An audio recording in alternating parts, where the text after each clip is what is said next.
I have now come to the end of a 2-day visit to Zimbabwe as the European Union's Special Representative for Human Rights. In those 2 days I have met with people from think tanks, civil society organisations.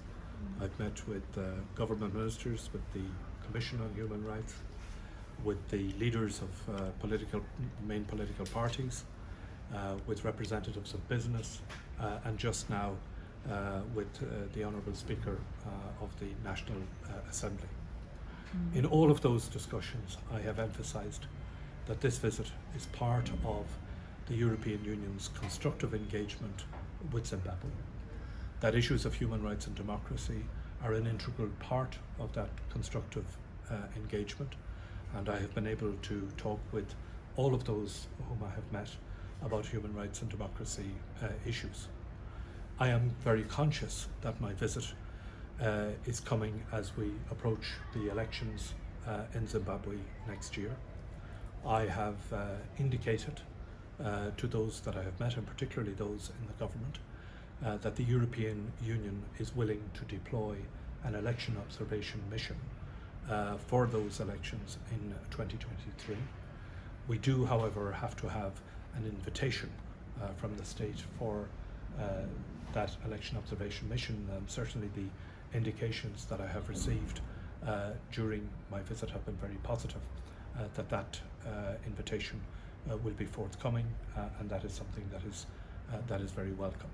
I have also, in my discussions with all of those that I've met, emphasised the necessity for those elections to be peaceful, that there should be no political violence, either in the run-up to the elections themselves, during the elections, or after the elections, and that of course the elections should be credible, free and fair, and conducted in a democratic atmosphere. Our intention is, of course, I will be reporting to the 27 member states of the European Union following this visit, and our hope is that we will continue to follow up in the constructive discussions that we've had over the past 2 days. But your analysis of the situation in Zimbabwe at the moment? Well, like every country, there are certainly challenges in Zimbabwe, and our approach is to work with Zimbabwe to address those challenges. I think it is fair to say that we see the elections as a critical moment next year. This is an opportunity not just to have peaceful, free and fair elections, but also, I think, to contribute to an improvement of the international reputation of Zimbabwe, which in turn will help to contribute to economic investment and trade and economic improvement.